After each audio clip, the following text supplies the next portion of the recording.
Bienvenue dans l'Instant Naissance. Chaque semaine, un déclic pour transformer ta vie de l'intérieur. Je suis Amélie Clerc-Borès, créatrice de la méthode Naissance.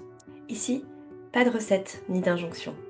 Juste un espace pour ralentir, ressentir et remettre du sens dans chaque sphère de ta vie. Avec plus de présence, plus de clarté et une puissance intérieure qui se révèle un pas après l'autre. En quelques minutes, une clé, un souffle, un nouvel élan. Prêt ? On y va.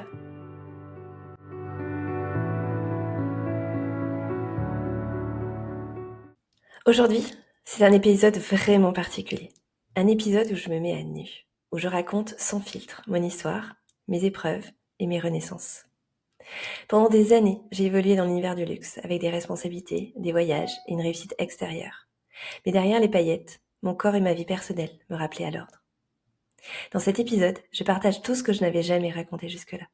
Les électrochocs qui ont changé ma trajectoire, les difficultés qui m'ont transformée, les passages où j'ai cru perdre pied, et comment chacun de ces moments m'a rapproché de ce que je transmets aujourd'hui avec la méthode Naissance. Si vous avez envie de comprendre qui je suis, au-delà de la professionnelle, au-delà de la méthode, vous êtes au bon endroit. Bonne écoute. Moi, j'ai besoin de savoir, si tu peux nous raconter, ben, qui tu étais avant la méthode Naissance, en fait. C'était quoi ton quotidien dans, l'univers du luxe, dans toute cette période où tu étais, pas encore la Amélie qu'on connaît aujourd'hui? J'étais une Amélie très différente. Alors, cette Amélie-là, j'ai beaucoup d'affection pour elle, parce que c'est vraiment, en fait, j'étais vraiment dans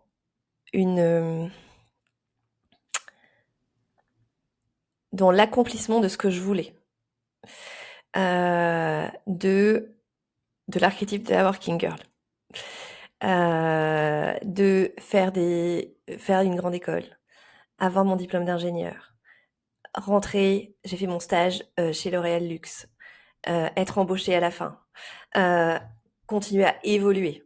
Donc c'était vraiment la réussite, on va dire hyper classique, hyper académique de, vouloir évoluer. Quand je suis rentrée chez L'Oréal, j'avais beaucoup d'ambition. Je même si je sais pas si je l'assumais, mais en tout cas, j'avais beaucoup d'ambition. J'ai changé de poste quasiment tous les mes 2 premiers postes, j'ai fait 1 an sur le poste et après j'ai changé tous les 2 ans. Je me rappelle d'une DRH qui me disait: «OK, mais là, Amélie, tu vas te poser parce qu'au bout d'un moment, il faut que tu restes un peu» et voilà, donc tu vois, pour me calmer. J'étais vraiment heu, dans la réussite, professionnelle qui m'accomplissait complètement. Et vraiment, j'ai adoré ces années. Je me sentais, alors après j'étais plus jeune aussi, hein, mais je vivais à 1000 à l'heure, c'est-à-dire que je bossais beaucoup, mais en plus à cette époque-là, tous les gens avec qui, en fait, on était plein de stagiaires à s'être connus en tant que stagiaires et à avoir, évolué ensemble et donc en fait, on travaillait presque avec des gens qui étaient devenus des amis. On co-créait ensemble, à ce moment-là, bah et en plus, oui, il y avait des bonnes performances, donc c'est vrai qu'on réussissait aussi, le business marchait. Et c'était vraiment un boulot presque plaisir, où, on travaillait beaucoup, mais on s'amusait beaucoup. Je sortais beaucoup aussi à l'époque parce qu'on se tous les jeudis soirs, voilà, on sortait, on se retrouvait, on sortait, on se couchait très tard et le lendemain, on était là, on assurait et c'était vraiment, cette vie intense, que j'ai vraiment adorée. L'Oréal à l'époque en plus il y avait beaucoup de soirées, professionnelles, de lancements, de tournées et cetera. Donc, il y avait vraiment un mélange perso pro, qui m'allait très bien parce que j'étais, bon même si, j'ai plus été en couple que célibataire, mais quand j'étais chez L'Oréal, mais j'avais pas d'enfant donc ça m'allait très bien d'avoir cette vie sociale, très intense et Heu, c'était vraiment on travaille beaucoup, mais on s'amuse aussi beaucoup et on avance ensemble et on co-construit. Donc j'étais accomplie vraiment dans cette a ambition et cette ambition qui était humaine et qui était en lien avec les autres. Donc déjà, c'était ça. Très vite, j'ai voulu manager des gens parce que même si en fait, tout mon parcours, ça a été d'une formation d'ingénieur très technique, arts et métiers, à heu, je vais vers l'humain et je me coupe de ça pour aller de plus en plus vers l'humain et vers le lien. Et donc tout de suite, j'ai voulu manager une équipe, donc j'ai eu ma première équipe à 25 ans, même pas. Et c'est là où je me suis vraiment accomplie à faire grandir les gens dans mon équipe. Et donc après, j'ai eu des équipes de plus en plus grosses. Mon quotidien, parce que c'est ça ta question au début, c'était je me lève le matin, je me prépare, je prends ma Smart, je vais, je vais sur mes stilettos de 10 en talons aiguilles tout le temps, enfin pas forcément aiguilles mais en talons tout le temps.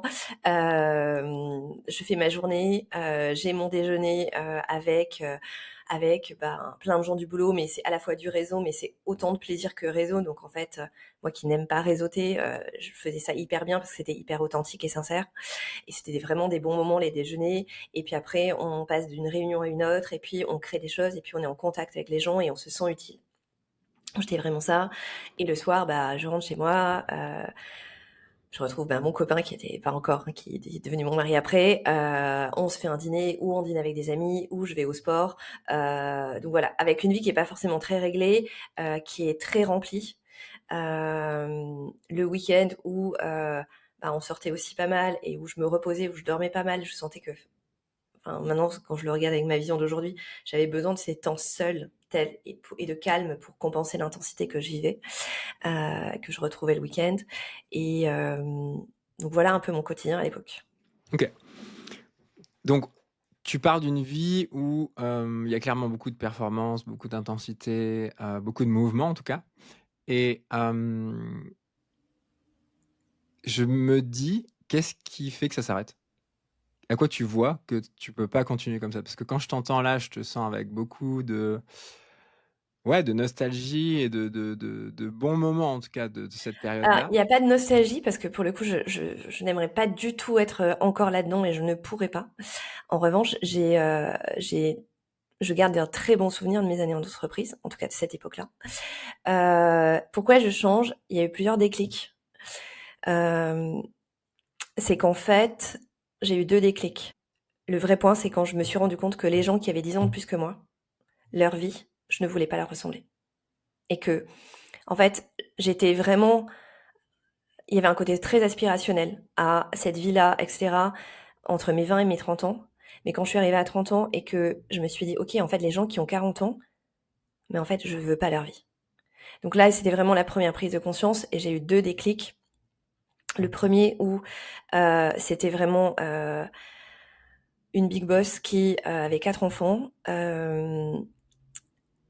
qui voyageait tout le temps, donc elle les voyait pas. Et un jour, en discutant, je m'entendais très bien avec elle, et en discutant avec elle, elle venait de découvrir que, sa 3e ou 4e enfant, je sais plus laquelle, peu importe, était sourde d'une oreille, et elle avait mis, je crois, 4 ans.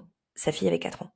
Donc pour s'en rendre compte, et moi ça m'a vraiment fait un électrochoc de me dire: «Waouh, en fait, comment on peut passer à côté d'un truc qui est quand même, impliquant au niveau de l'école, au niveau de tout ça, heu et se dire qu'on a vécu avec son enfant de cette façon-là, sans s'en rendre compte, et que finalement c'est l'école qui l'a alerté».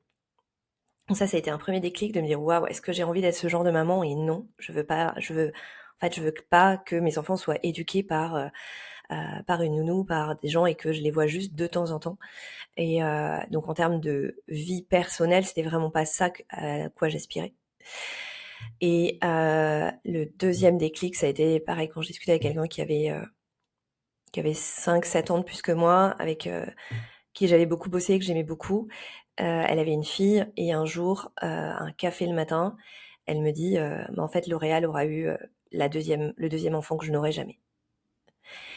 Et c'est pareil, ça m'avait glacée de ressentir ça, cette résignation de, finalement, j'ai tellement donné pour l'entreprise, j'ai tellement donné parce qu'il y avait des déplacements, parce qu'il y avait ci, parce qu'il y avait ça, parce que c'est jamais le bon moment d'avoir un congé mat. Et c'était un choix qu'elle avait fait. Hem, mais moi, je me suis dit: «Mais en fait, je ne veux pas ça, et je veux pas être dans ce tourbillon qui, parce qu'il nourrit beaucoup, parce qu'il y a des paillettes dans les yeux aussi, parce qu'il y a plein de choses, en fait, on se retrouve un jour et on se dit: En fait, c'est trop tard». Donc ça a été vraiment mes 2 électrochocs. Hem Mais vraiment, comment j'en suis sortie, elle s'est fait vraiment de façon hyper progressive, mais ça, c'était, j'avais pas encore 30 ans sur les deux.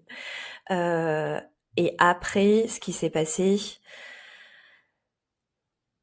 c'est, en fait, je sentais que je m'épuisais et que ça me plaisait pas. Et donc, en fait, je me suis raconté des histoires pendant un moment. D'abord, je me suis raconté l'histoire de oui, mais parce que je suis en supply chain, que c'est encore trop technique. Donc, je veux aller vers quelque chose de plus humain. Donc là, j'avais fait tout le parcours pour être validée sur un changement pour passer RH et j'avais été validée.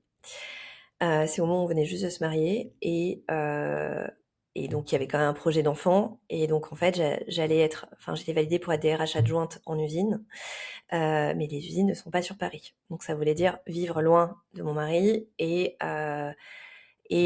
bon, c'était ok, mais il y avait une part de moi qui était pas ok. Et c'est à ce moment-là que Dior est venu me chercher. Et Dior est venu me chercher et donc je me suis dit ok, donc c'est quand même mon cœur de métier, donc c'est là où j'ai mon expertise, mais en même temps c'est un autre secteur, c'est la mode, c'est beaucoup plus petit, peut-être que en fait ce changement-là va me faire du bien. Et donc je suis partie de L'Oréal pour aller chez Dior à ce moment-là. Et là, dans les choses aussi qui ont fait que je commençais à plus avoir autant d'envie, c'est que avoir des soirées boulot très régulièrement quand on a 25-28 ans, ben, j'ai adoré ça. À 30 ans, je commençais à me dire ah non mais là il y a encore une soirée.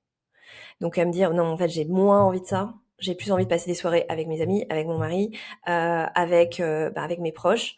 Euh, et donc ça commence à devenir une contrainte parce qu'il y a aussi une forme d'usure et parce que j'aime faire la fête, mais je suis pas une fêtarde qui aime ça à tout prix.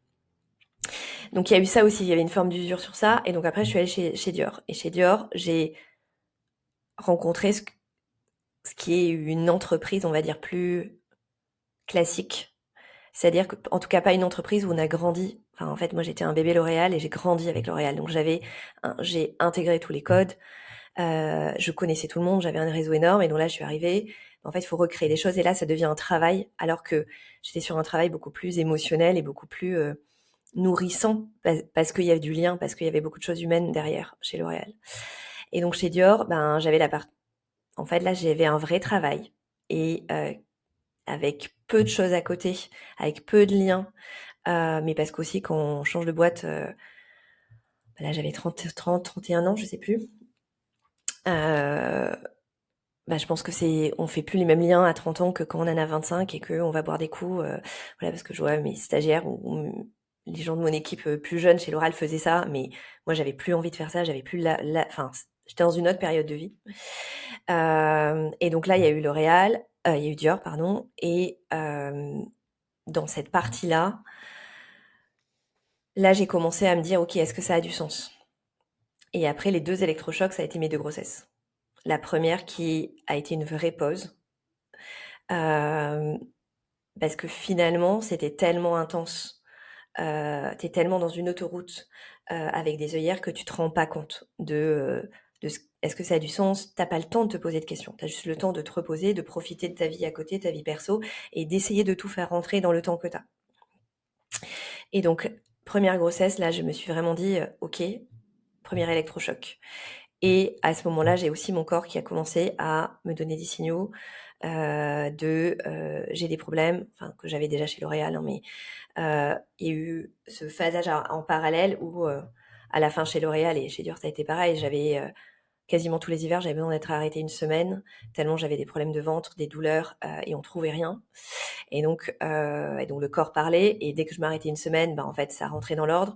Donc le médecin me disait c'est le stress. Moi je savais bien que c'était autre chose que le stress et que le stress était un facteur aggravant. Mais donc j'ai eu aussi tout ce parcours que mon corps en fait m'a guidée aussi vers ça. Euh, Ma première grossesse, donc avec le parcours de PMA, avec une difficulté de qu'est-ce qui est important, qu'est-ce que je priorise aussi.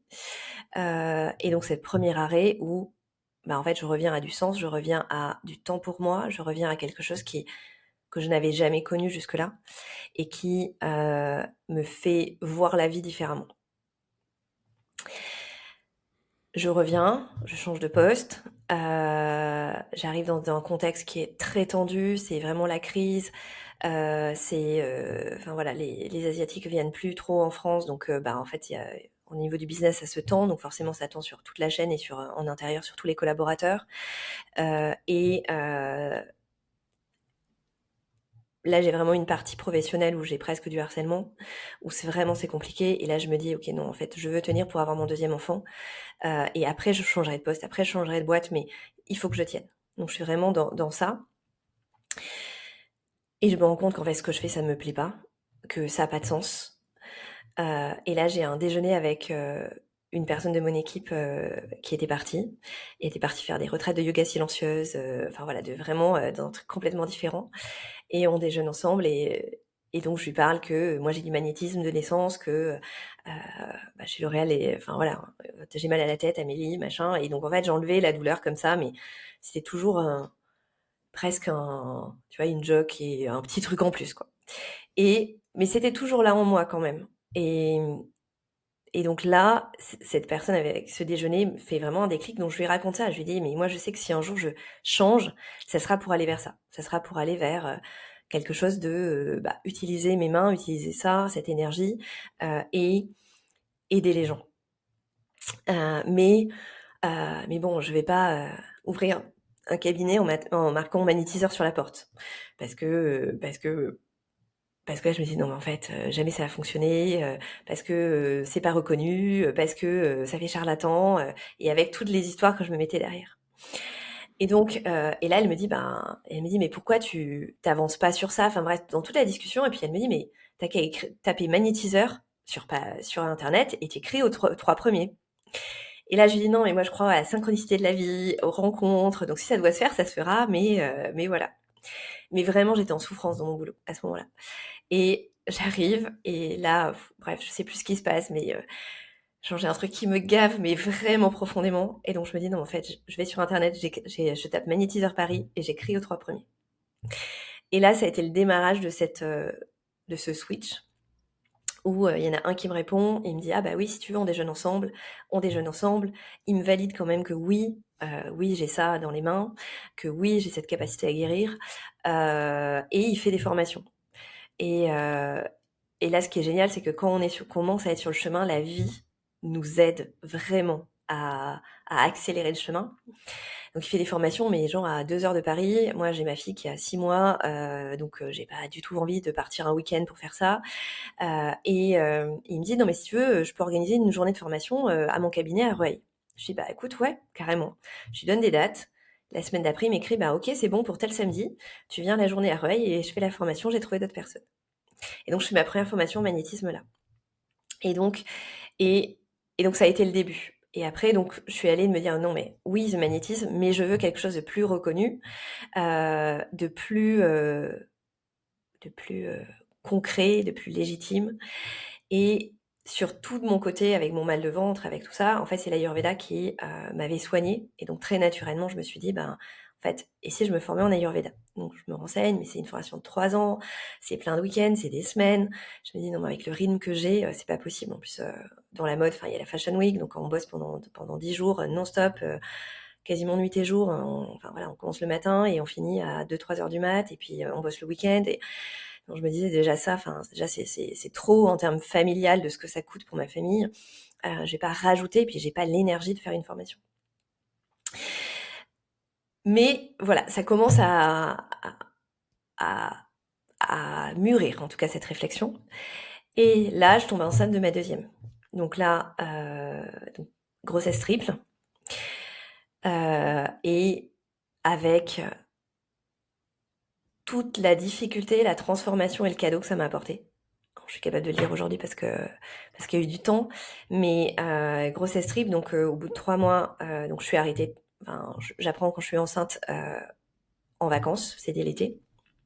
Et quand je rentre, j'ai grossesse triple, donc tout fois 3, donc je suis arrêtée parce que je suis vraiment épuisée. Et donc j'ai été arrêtée quasiment, pendant toute ma grossesse. Et réduction embryonnaire. Donc là, on passe de 3 bébés à 1.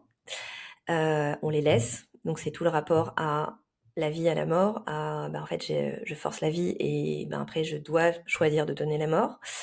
Qu'est-ce que ça veut dire pour moi, pour ma fille. Donc là, je rencontre la kinésiologie à ce moment-là, qui m'aide énormément à faire ce travail-là à travers le corps. Et au début, je me dis, et puis alité, post-réduction embryonnaire. Et donc, alité, je me dis, la première semaine, c'est cool de se faire des séries de Netflix, de lire des bouquins que j'avais pas le temps de lire. Et puis au bout d'une semaine, ça me suffit plus. Clairement, je commence à tourner en rond. Et puis quand on est alité, qu'on peut se lever juste pour prendre sa douche et pour aller aux toilettes, les journées sont longues.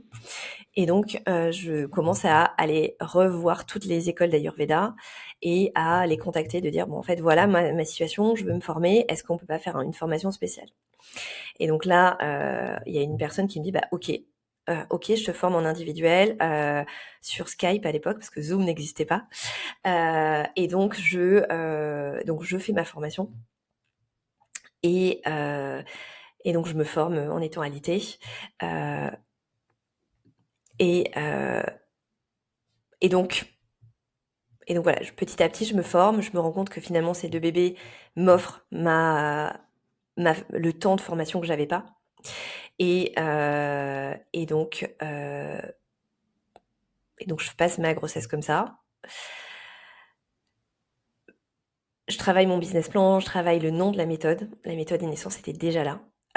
Déjà, je savais que je voulais apporter quelque chose qui, dans ma formation ayurvédique, il y a plein de choses qui sont géniales, mais il y a plein de choses qui ne m'allaient pas parce que c'était pas du tout adaptable à la vie occidentale et à la vie de personne active que j'étais. Et donc je sens déjà que au fond de moi, il y a cette méthode qui a envie d'être là. Et donc je crée le nom de méthode Inessence. Je dépose la méthode à ce moment-là. Et je suis vraiment dans cette réflexion. Et dans cette réflexion, j'étais réflexion business classique de dire, en fait, est-ce que c'est quoi ma cible? Est-ce que je veux aider des gens qui vont pas bien? Est-ce que je veux aider des gens qui sont malades? C'est quoi ce que je veux? Et là, je me dis, non, mais en fait, je me sens pas capable d'aider des gens malades. Je suis pas suffisamment solide. Donc, je veux aider des gens qui vont pas bien à aller mieux. Et puis, Sixtine, ma deuxième, m'aide à dans cette transformation. Donc, elle naît préma, elle naît à 1,6 kg. À 3 jours, je la vois morte dans l'incubateur. J'arrive et l'incubateur est plein de sang. Et donc, j'ai vraiment un choc énorme. Et en fait, elle m'a préparée à accueillir des choses difficiles, à accueillir la difficulté. En soins intensifs, on côtoie la vie et la mort. On voit le prêtre tous les jours. On voit des enfants qui sont là et puis les parents et on crée des liens parce que dans les salles d'allaitement, on tire notre lait, forcément, il y a des liens et puis, tu vois, il y a encore l'émotion qui est là. Et finalement, on voit que les gens partent du jour au lendemain et on sait qu'ils sont pas sortis, on sait que c'était fini. Et en fait, cette préparation a été mais parfaite pour pouvoir accueillir aujourd'hui et toutes les années après les gens dans leurs difficultés, pour toucher aussi mon humanité, parce que celle que j'étais chez L'Oréal avant, j'étais un robot de performance, ma sensibilité, elle était toujours là, mais en même temps, elle était complètement bloquée, complètement masquée, parce qu'elle n'avait pas la place à ça, dans cet espace-là. Et donc finalement, c'était comment on redevient humble face à la vie, comment on redevient sans jugement, parce que j'étais quelqu'un qui jugeait énormément. Et ça a été une leçon de vie magique, extrêmement difficile, mais magique et qui a fait la thérapeute que je suis aujourd'hui, l'accompagnante que je suis aujourd'hui. Et sur ça, c'était vraiment cette année de transformation, mais accélérée, intense, d'une intensité, moi qui aime l'intensité, je l'ai eu aussi d'une autre façon.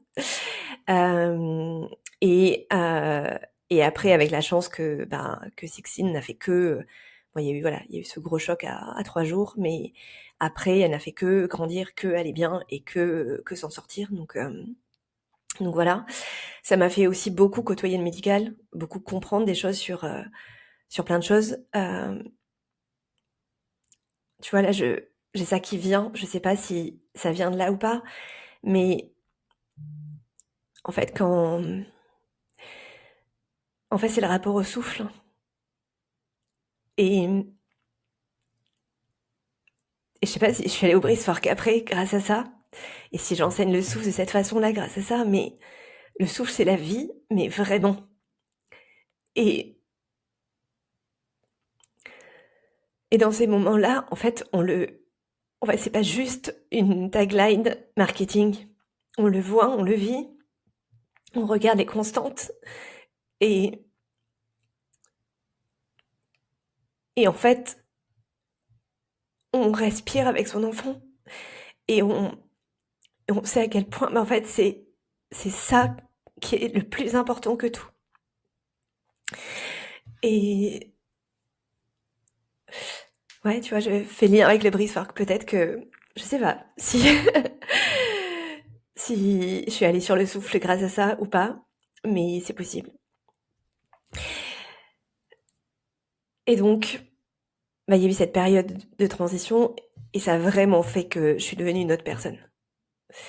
Une autre personne dans ma relation aux autres, dans ma relation à la vie, dans ma relation à moi-même.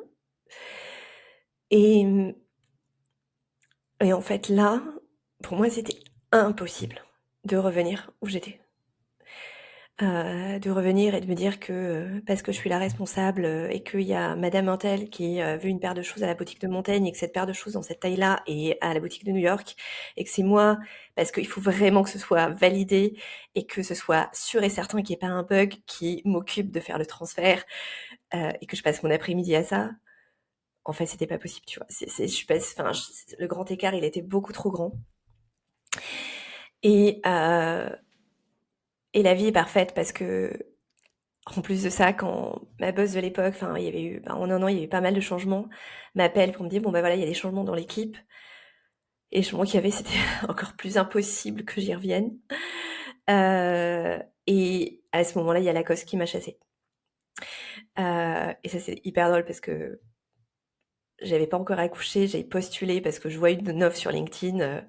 J'étais avec Capucine un soir. Bref, je vois le truc, je dis, ah, c'est tout moi. Et donc, j'appuie sur postuler et puis je vois qu'on peut postuler en 2 clics. Et donc, je postule. Et, euh, et en fait, Lacoste m'avait appelé. Ouais, Sixine devait avoir une semaine, donc elle était encore moi j'ai été sortie, mais elle était encore en néonate. Et je me rappelais même plus pourquoi c'était. Tellement j'étais pas. Et donc finalement, je fais des entretiens en posant mes exigences, en disant bah oui, je peux venir, mais de telle heure à telle heure, parce que en fait, avant, il faut que je tire mon lait, puis après, il faut que je sois à l'hôpital. Et je fais l'entretien, c'était un ancien de L'Oréal, et il y a un vrai feeling qui se passe. Et en effet, sur le papier, c'était le poste parfait.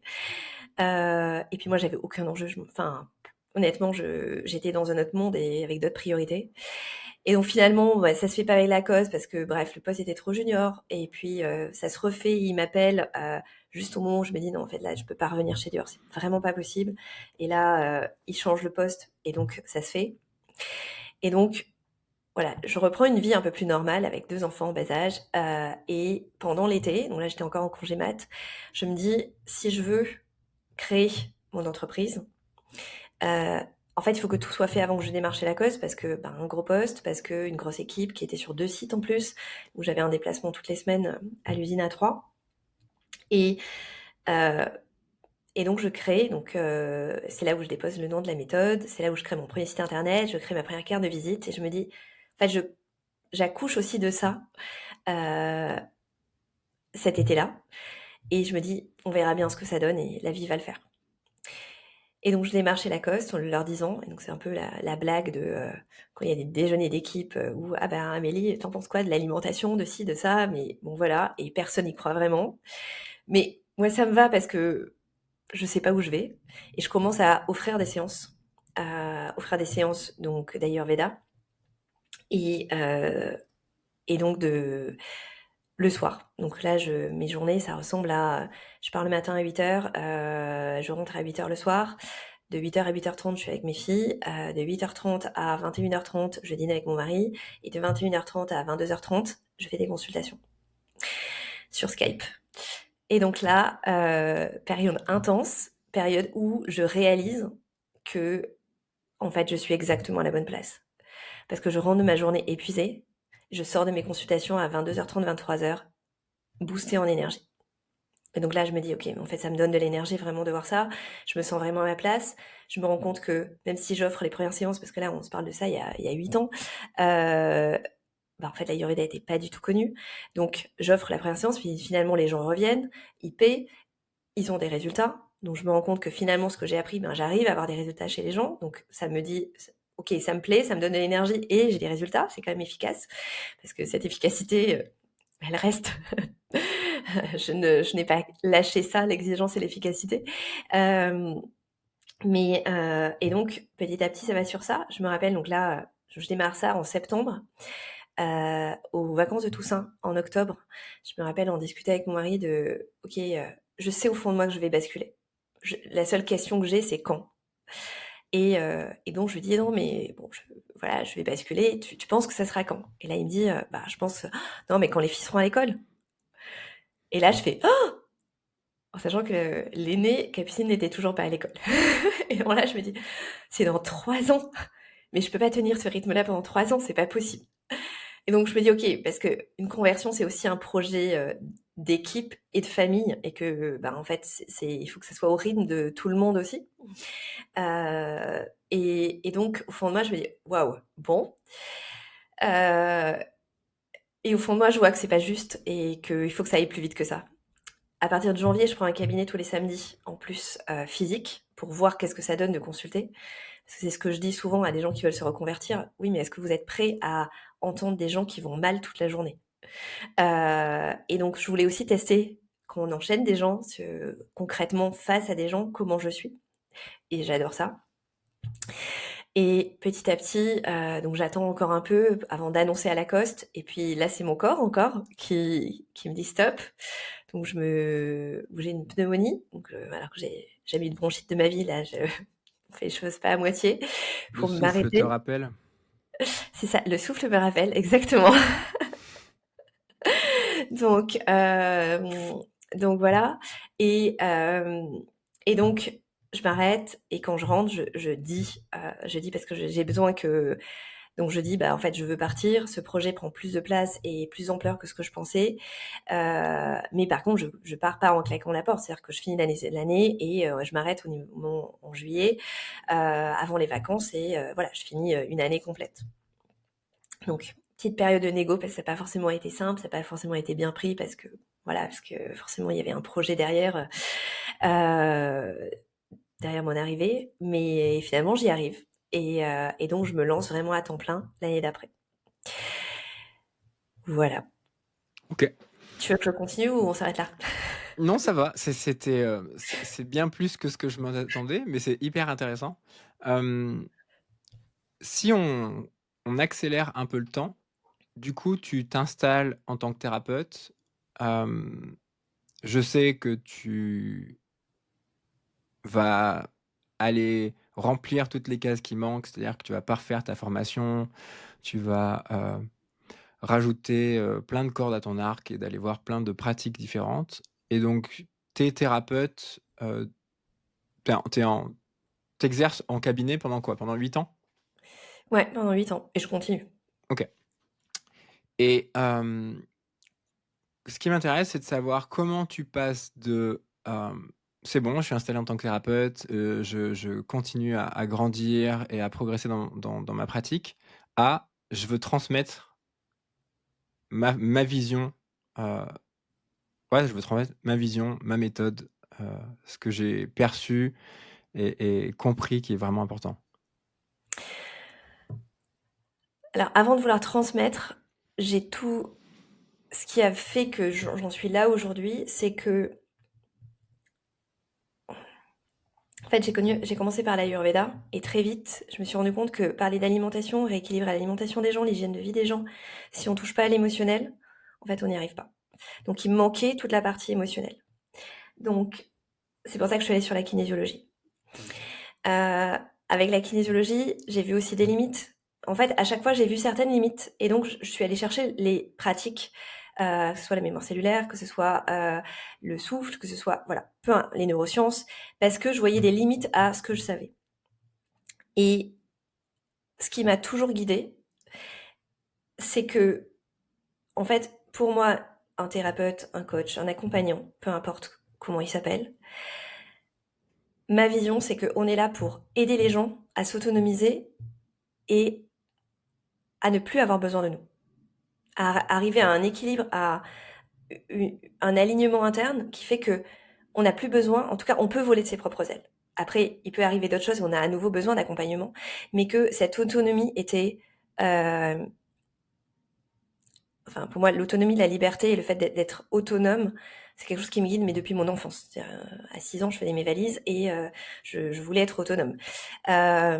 Donc, et ce que je voyais, c'est que j'avais des résultats, mais que les gens étaient obligés de venir. Donc ça ne me convenait pas. Donc je me suis dit, en fait, dans ce que je fais, ça fonctionne, j'ai des résultats, j'ai un agenda qui est plein, mais ce qui me manque, c'est que finalement, en fait, je donne pas l'autonomie aux gens. Donc finalement, je peux pas aider suffisamment de personnes, parce que c'est quand même ça aussi. C'est que, en fait, j'ai un agenda plein, donc je suis coincée, je peux pas faire plus. Et ça crée une frustration aussi chez moi de pouvoir aider plus de gens.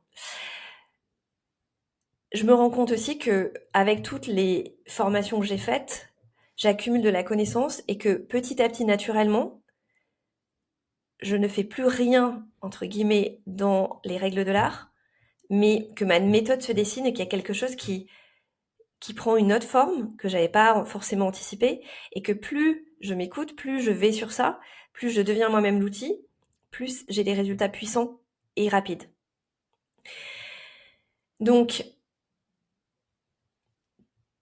il y a ça qui se passe. Et puis, il y a le fait que j'ai aussi envie de recréer. Non, c'est pas forcément recréer, mais c'est d'interagir en groupe. Parce que ce côté-là que j'avais chez L'Oréal, de co-créer avec d'autres personnes, de travailler sur des équipes, d'emmener les gens en collectif, c'est quelque chose qui est important pour moi. Et donc, j'ai eu envie de faire du groupe. Et de me dire, finalement, sur un groupe, je vais pouvoir toucher plus de personnes en même temps, donc plus aider, plus contribuer. Et donc, au début, ça a été par les retraites, ça a été par les brisework, les inner dance, mais et petit à petit, ça a été aussi de dire, en fait, si je veux aller plus loin et si je veux les autonomiser, il faut que je les forme. Moi, j'ai un mental hyper fort et je sais que pour moi, notre mental, c'est comme un enfant. Un enfant à qui on dit non, fais pas ça, s'il est docile, il va écouter. S'il est un peu plus rebelle, il va pas écouter. Par contre, si on lui explique pourquoi il faut pas faire ça, tout de suite, il va y aller. Tout de suite, il va dire ok, je comprends, donc je ne fais pas. Et moi, mon mental, il est plutôt rebelle. C'est-à-dire que s'il comprend pas pourquoi il faut faire quelque chose et pourquoi c'est mieux de faire ci ou c'est mieux de faire ça, mais en fait, il va pas le faire. Et ça, je le sais pour moi, mais je le voyais aussi sur mes patients. Et me dire, mais en fait, je veux apporter la transformation, mais si la transformation, j'y rajoute une couche de formation, ça va clairement être... en fait, là, le mental va être au service de la transformation plutôt que d'être rebelle et contre la transformation puisqu'il n'aime pas le changement. Donc, c'est en ça que j'ai petit à petit créé des programmes où il y a à la fois de la transformation et à la fois de la formation. Et cette formation qui fait que, à la fin du programme, les gens sont autonomes et vont s'en rappeler dans peut-être 1 an, 2 ans, 3 ans, ils vont avoir les mêmes problèmes parce on crée des cycles aussi et on peut se retrouver dans des moments d'épuisement, etc. et se dire oui, je me rappelle, j'avais appris ça et quand j'avais mis ça en place, ça fonctionnait. Et donc donner cette autonomie-là. Et donc c'est comme ça que j'ai commencé à former. Donc j'ai commencé à former avec mon niveau 1, mon niveau 2, et après, quand j'ai vu les résultats, c'est me dire mais en fait, c'est à la fois j'ai vu les résultats et à la fois j'accompagne pas mal de gens qui sont en reconversion ou qui sont thérapeutes ou qui sont coachs et de venir voir et de voir que finalement ce que j'apportais, c'est quelque chose qui n'avait jamais appris et qui était assez unique. Et donc se dire en fait, pourquoi je formerais pas ça? Pourquoi je formerais pas à cette méthode? Et là, ça a été tout un chemin personnel aussi, parce que l'école, je me rappelle d'une coach qui m'accompagnait, mais il y a 10 ans, elle, au tout début de ma reconversion, elle m'avait dit non mais tu vas ouvrir une école. Et sur cette école, j'ai eu, c'est comme si je l'avais au fond de moi depuis toujours, mais avec sans l'assumer ou en la rejetant un peu, en disant non, en fait, j'ai pas envie d'aller là. Comme si c'était trop simple, trop évident, je sais pas, avec une part de moi qui refusait un peu d'y aller. Alors, est-ce que mes parents étaient profs? Est-ce que il y a quelque chose qui se joue? Oui, je pense. Et d'embrasser en fait cette partie-là de moi. Et donc, et là aujourd'hui, je suis prête. Et c'est peut-être, en fait, je suis prête. Je sais que j'ai ça en moi depuis toujours, d'avoir envie de transmettre aux gens. Mais comme si j'étais face à quelque chose de tellement précieux que je veux y aller de façon attentive, douce, à mon propre rythme. Et c'est pour ça que la première promo, elle a complètement été off, qu'avec des gens que je connaissais, que j'estimais, pour me créer cet espace, en fait, je m'autorise à être pleinement moi, à donner tout ce que j'ai à donner, en toute vulnérabilité, en toute authenticité, sans même savoir jusqu'où je vais, parce que je suis en train de faire le chemin en même temps que je transmets. Et j'avais besoin que ce soit caché, entre guillemets, que ce soit dans ce cocon de sécurité intérieure que je me suis créé pour pouvoir m'autoriser ça et pour pouvoir assumer pleinement de dire oui, en fait, là, je tiens quelque chose qui est, enfin, on voit les résultats de la première promo. Waouh, quand je vois la transformation des filles, ce qu'elles arrivent à faire, ce que ça crée chez leurs patients, ce que ça crée dans leur posture, ce que ça crée dans leur vie professionnelle et personnelle, en fait, maintenant, en fait, j'ai envie de l'ouvrir au monde en grand pour que ça puisse toucher et aider encore plus de gens. Merci d'avoir écouté cet épisode très spécial. Partager mon histoire avec vous m'a permis d'y remettre encore plus de sens.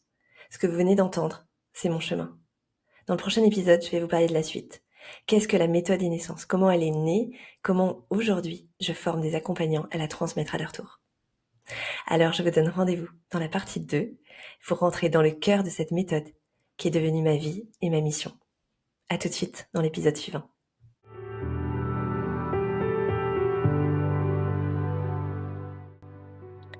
C'était l'instant e-naissance. Un espace pour respirer, te recentrer, porter un nouveau regard sur ta vie et ouvrir un nouveau chapitre. Si cet épisode a résonné pour toi, prends un instant pour le partager. Un simple geste qui peut déclencher un vrai changement chez quelqu'un d'autre. Et si tu sens que c'est le moment d'aller plus loin, d'engager une vraie transformation, tête, cœur, corps et énergie, alors je t'invite à découvrir la méthode e-naissance pour remettre du sens dans ta vie. À très vite pour un prochain instant, et d'ici là, reste à l'écoute de ce qui vibre juste pour toi.